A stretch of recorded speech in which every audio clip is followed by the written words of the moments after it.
Welcome to the trail of the Coeurdalene, located in the panhandle of Idaho. This 73.2-mile rail trail runs between the towns of Plummer and Mullen and is part of the Great American Rail Trail system that is projected to run 3,700 miles from Washington, D.C. to Washington State. We rode 35 miles of the trail from Cataldo to Chatcolet Bridge in Harrison. So let's lift a foot and explore this trail.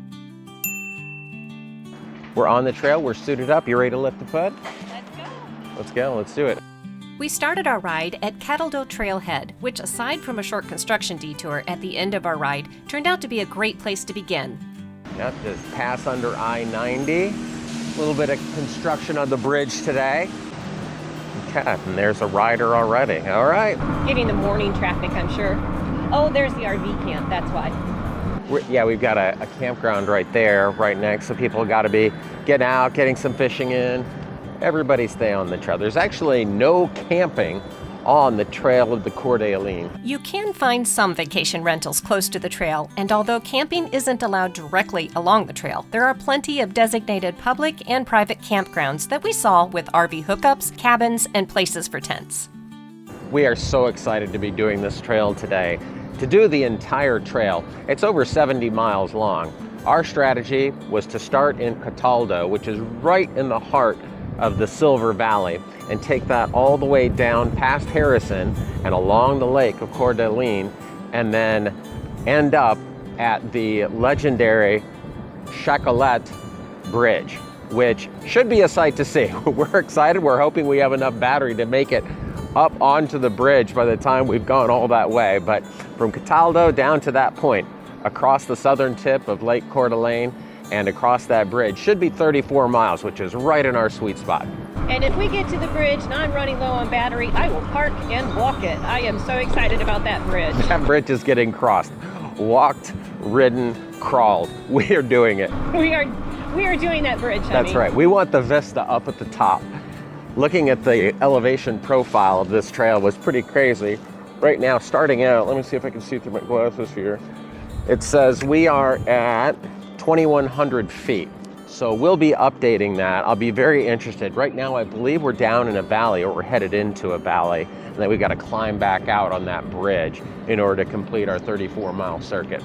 The mostly flat, paved, and incredibly beginner-friendly trail has an overall elevation change of 1,200 feet. We chose to ride the middle section because it had the least elevation change and avoided the climb or descent on both ends of the trail as you ride into or out of the river valley. Something I found most fascinating about this trail is that back in the 1800s, early 1900s, this area was one of the most heavily mined in the United States. Lead, zinc, silver, and as a result, the surrounding soil became quite contaminated along the Union Pacific rail line that ran through it. A solution, a really creative solution to the problem, is instead of turning this into an 80-mile-long Superfund site, they simply paved it to seal in the contamination and open it to recreation. So now bikers get an amazing gem of a trail located here in Idaho's Panhandle, and it really limits the impact to the environment. You'll see when you get onto the trail, there's some warnings that you need to heed. One is there's no primitive camping along the trail because of its past, and two, you're alerted not to drink any surface water whatsoever, even if it's filtered through a life straw. Moreover, you should also plan on taking a bath to clean off any road dust after you're done with the trail. Mining in the Silver Valley began in the 1880s and continued for over a century, releasing toxic waste, especially heavy metals like lead, arsenic, and zinc, into the surrounding lands and waterways, harming ecosystems and impacting the local Coeurdalene tribe. By the 1980s and 90s, most large-scale mining operations had shut down, but the environmental damage remained. In 1991, the tribe filed a federal lawsuit against several mining companies for the widespread contamination. The U.S. government later joined the case, and the state of Idaho eventually became involved in settlement negotiations. As part of the resolution, the abandoned rail line, heavily contaminated with mine waste, was capped using layers of asphalt and a special liner system to seal in the pollution and prevent it from leaching into the environment. The management of the Trail to Coeurdalene is a real success story in cooperation. So part of the trail is managed by the Coeurdalene tribe, and the other part is managed by the Idaho Department of Natural Resources. And then there are sections of the trail that are managed in collaboration between the two.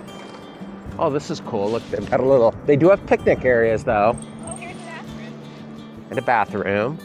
Nice. Along the trail, you will find multiple well-maintained waysides for a quick stop and 20 fully equipped trailheads with parking, restrooms, and picnic areas. An important note, however, drinking water is only available at Hayburn State Park and in the towns, so make sure to bring enough water for your full day's adventure. This looks like a pretty good sized trailhead. We'll check out and see what it is. Hey, there's a restroom here. Well, we got a fix-it station, we got a restroom. I'm gonna zip over here and kind of a surprise.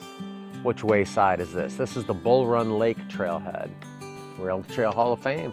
Inducted into the Rail Trail Hall of Fame in 2010, the Trail of the Coeur d'Alene was selected for excelling in nearly every category used to access the nation's leading rail trails, including scenic value, accessibility, user experience, historical importance, and positive economic and community impact.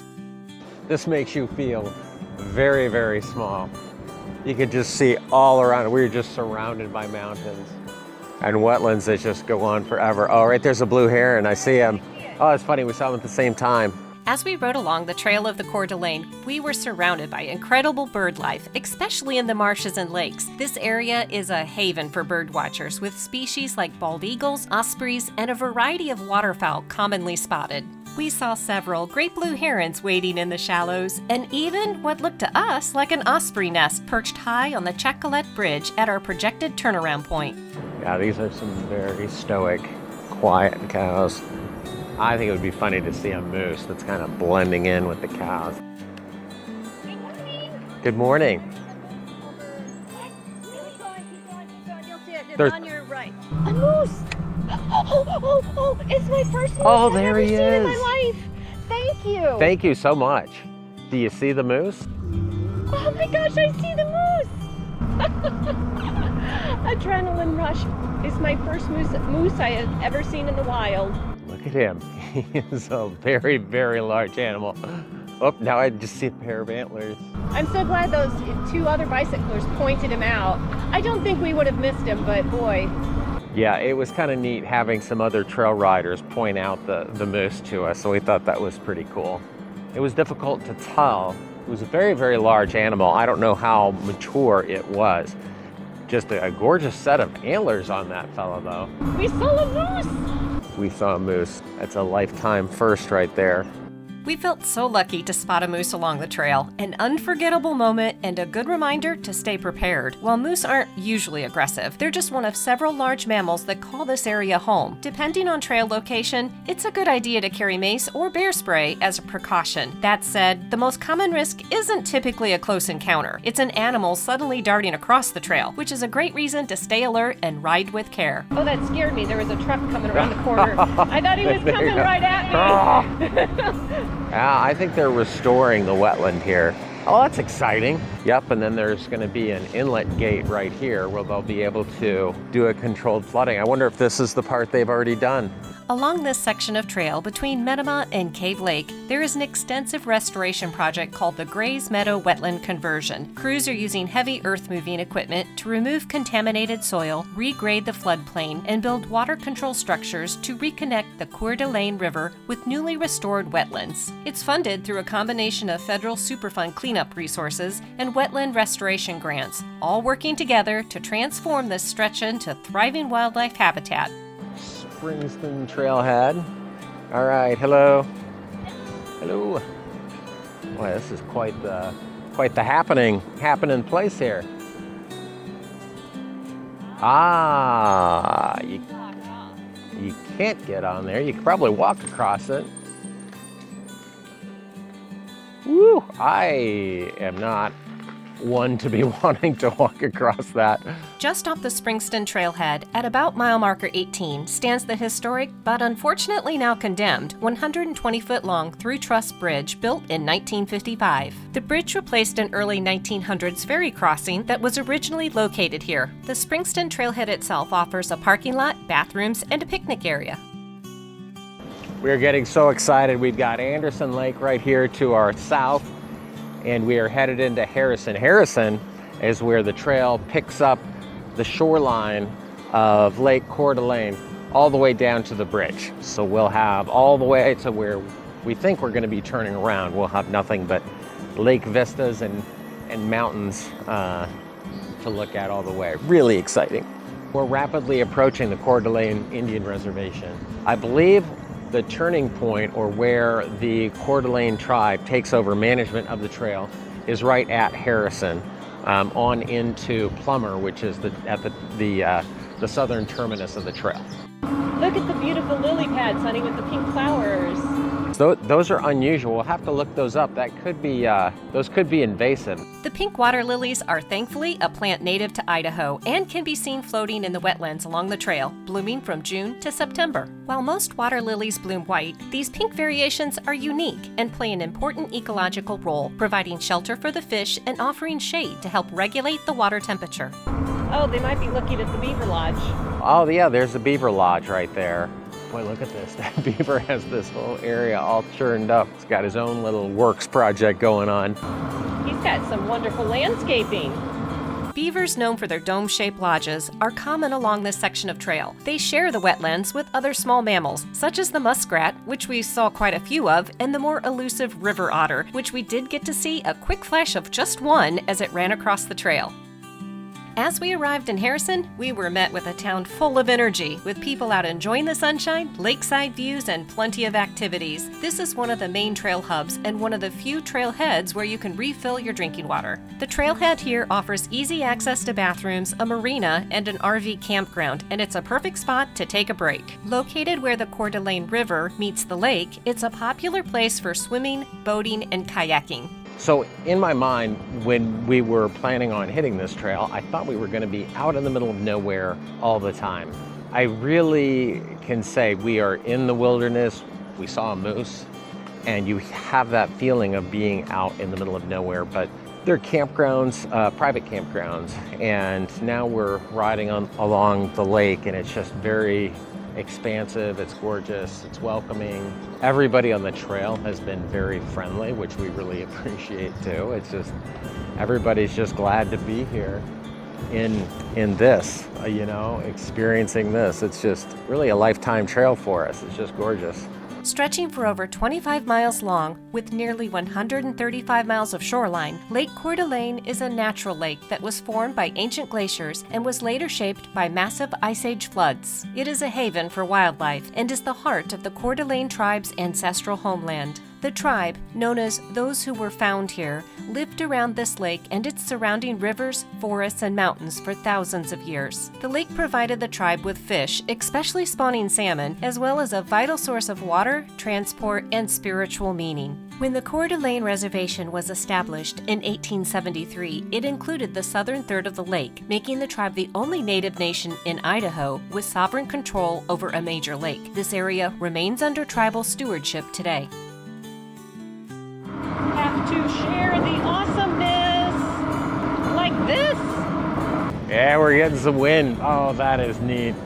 Is that the bridge? Honey, is that the bridge over there? Yes, that's the bridge. You can see it. There it is. There it is, way off in the distance. That's the official turnaround. It's gorgeous from here too. We read some comments about this bridge that it was more like riding an amusement park ride, so we are looking forward to it. Hopefully you can see it all the way over there, just right over there. It is really fun having an epic turnaround point. Oh yeah, a turnaround worthy of traveling fam. The Chatcolet Bridge was originally constructed in 1921 by the Chicago, Milwaukee, St. Paul, and Pacific Railroad to carry trains across the southern end of Lake Coeur d'Alene. Now that's interesting, that bridge looks like it pivots. Like it doesn't lift, but it actually turns to allow the boats to go through. When the Chatcolet Bridge was constructed by the railroads in 1921, it featured a swing span truss that was designed to pivot open for large boat traffic. The swing function was discontinued in the 1970s, and then, in the early 2000s, during the trail conversion project, the span was raised approximately 20 feet from its original level and then permanently fixed in place to allow boats to pass underneath. The added elevation makes it a moderately challenging climb and descent for cyclists, but the short, level landings every few feet on the concrete approach help break up the grade and make it more manageable. Well, this is interesting. It has like little landings. It goes up, up, up, up, up. Then landing. Oh, this is kind of nice. Not taking as much power. Yeah, it gives a little bit of a ease on up.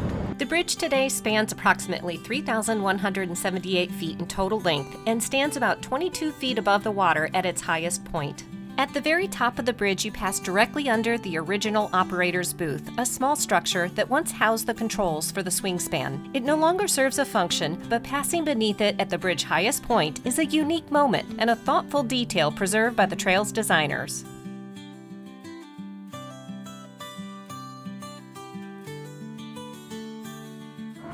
It feels weird with the little landings. It does. I'm not sure. It is like a roller coaster. It goes whoom, zoom. Hard to describe, but yeah, it feels like a roller coaster. Yeah, that felt like an amusement park ride. We're going to keep going for just a little bit more and see if we can get a picnic table that overlooks the bridge and just in this amazing breeze. What does it say? There's an arrow there. It's a campground. Oh, it's a campground. Okay, we can't do that. I see something. I think maybe I see a bench. Honey, this is it. This is our picnic spot. It's our picnic spot. That's it. Well, let's go claim that bad boy. Yes. Oh, we are Picnic. so lucky. This is so opportune. And it's open. As we enjoyed our picnic lunch with the bridge stretching across the lake behind us, we couldn't help but feel very lucky. Lucky for the perfect weather, the peaceful spot, and the chance to ride one of the most scenic trails in the country. You ready to head back? I am. No, geocache. We have Yep. not gotten your geocache for Yep. this ride. Yep, that's right. And there's a geocache right up on that bridge. We'll pick that up on the way. Perfect. All right. Let's do roll. it. One of our favorite ways to mark a ride is by finding a geocache along the way. The one hidden on the bridge, placed in 2008 and maintained by the Riley family, was a tricky one. With so many people around, we had to be extra careful not to give away its location, since one of the big geocaching rules is to never reveal the secret hiding spot. Thanks for riding along with us on this incredible trail. If you enjoyed the journey, be sure to like, comment, and subscribe to support our channel and stay connected to more great trails.